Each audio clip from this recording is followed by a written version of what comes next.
So, you think combat sports are too violent for Christians, too worldly? Then maybe you have never actually walked with God. You just have memorized His book and the Bible, the scriptures, as just a rule book, and you have stayed away from the fire and actually walking the walk.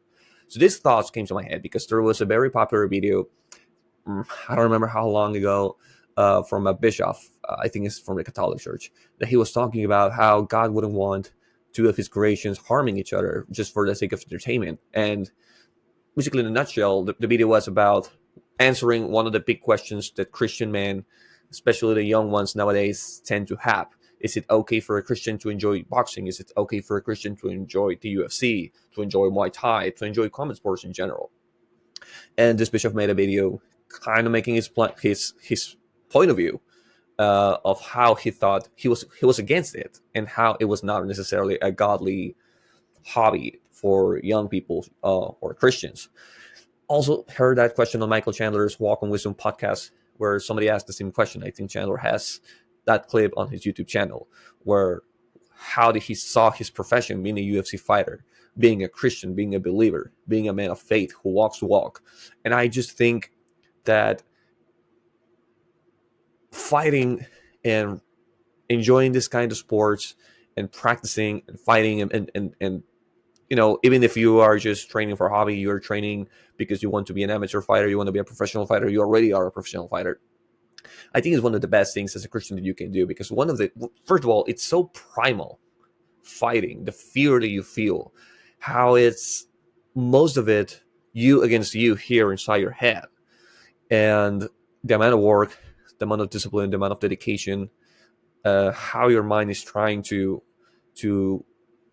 talk you out of it, and all of the self-doubt that you have on this sport that is so individual in a way. It's not a team sport, and the whole accountability is on you, and it's just beautiful for growth of a human being.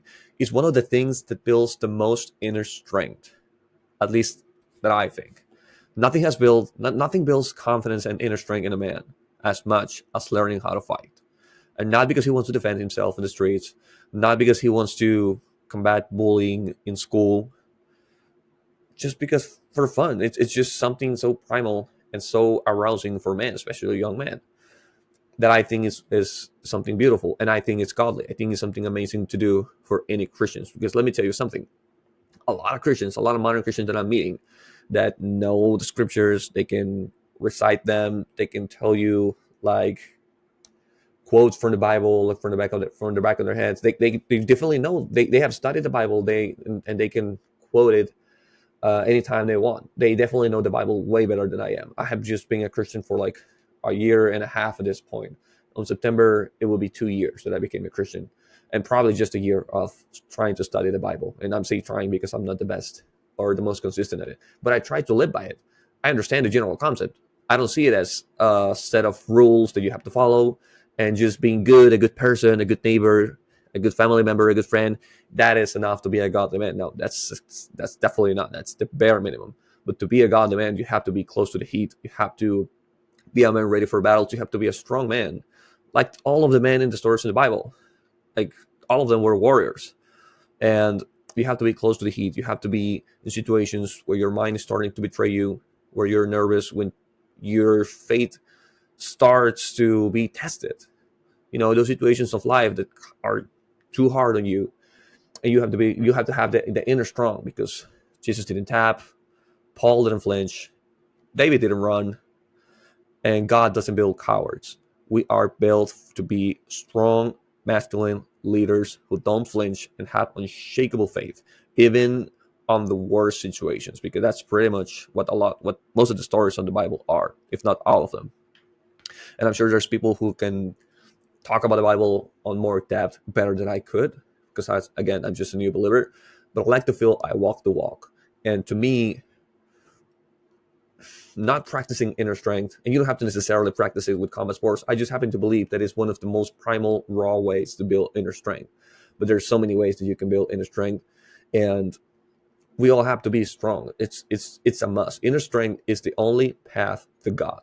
It's not living just being a nice person and following the rules I think you have to be a strong man because life is going to test your faith, and it has to remain unshakable. That's how you become a godly man. And I just think it's one of my favorite ways, especially when if you're a young man, it is one of the best ways to test your inner strength because you're not at work yet. You're not on the working age. You're probably a student still, and it's your life is kind of easy.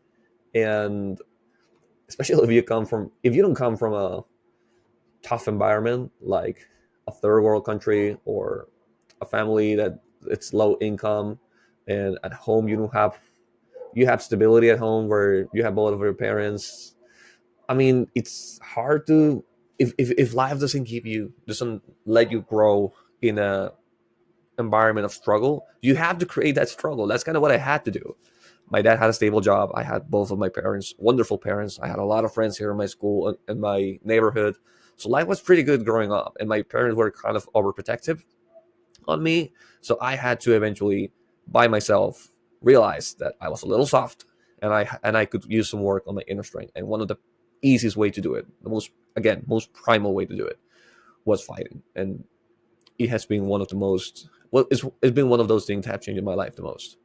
Um, and nothing builds inner strength like that, in my view. And it really prepares you for those tough times in life. They're gonna make you doubt why things are the way they are, or why God puts these things in front of you, or why God, why me, or and you want things to be over and to go back to the good old times.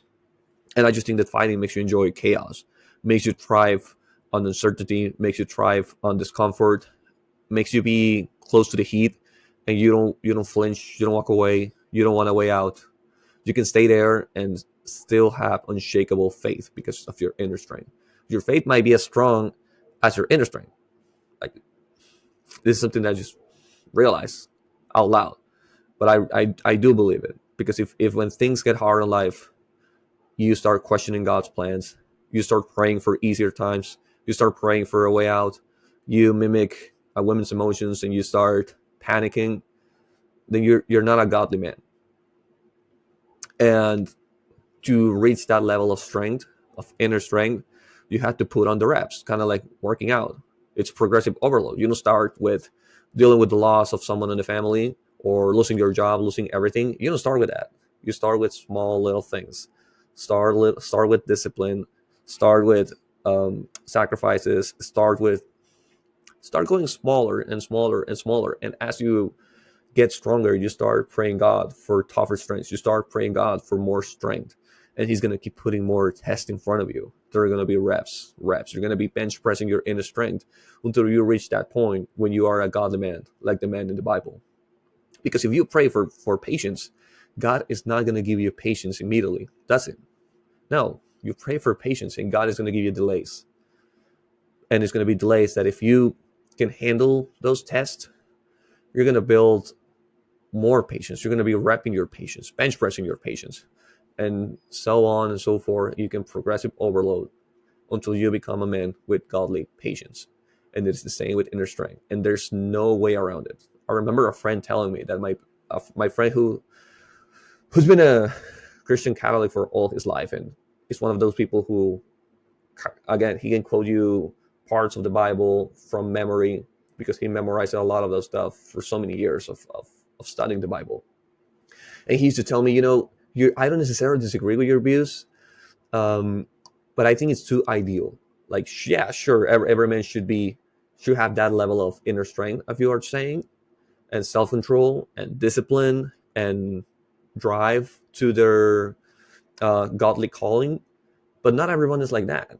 And I was telling him, but we should, like, not everybody is born patient. Not everybody is born and with any of the traits that a godly man should have. And that's kind of the point, because otherwise your life would be easy. And we're not meant to have, as a man, you're not meant to have an easy life of pleasure and doing whatever you feel like doing, and nothing feels like a challenge. It's supposed to be the other way around.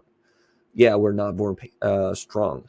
And it's supposed to be a lot of work to get to that level of strength. It's supposed to be a lot of work to get to that level of patience, of that level of faith, of that level of any trait, the godly trait that you can think of. That is how it should be. David wasn't born so with that level of courage to fight Goliath. He had to do it for his life. He had to put on the reps, and until he became that man with unshakable faith and that level of inner strength, that he didn't flinch and he trusted God's plan. So that's the level of we have to thrive to. And that's the type of man that you have to become. And if you're just reading the Bible like a textbook and never really putting on the reps, you're just reading how to do push-ups, but you're never doing them. You're not making much progress. So you have to be close to the heat and doing it. And to me, going back to the point of this video, fighting and UFC and boxing is beautiful. It's a beautiful sport based on respect and based on self-improvement, based on fighting your demons, based on fighting the voices in your head, based on building discipline and resilience and strength and physically and mental strength and mental toughness and consistency. All of these traits that you could almost point out that are godly characteristics. Those are godly traits.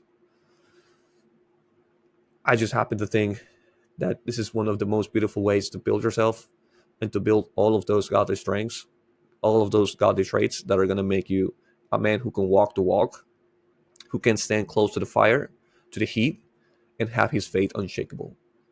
Those are my thoughts on the idea that maybe UFC and boxing are not necessarily good Christian hobbies because they're too violent. And the idea that God wouldn't want two of his creations fighting against or harming each other for entertainment of others, it's much more than that. It's much more than that. I can tell you that. All right.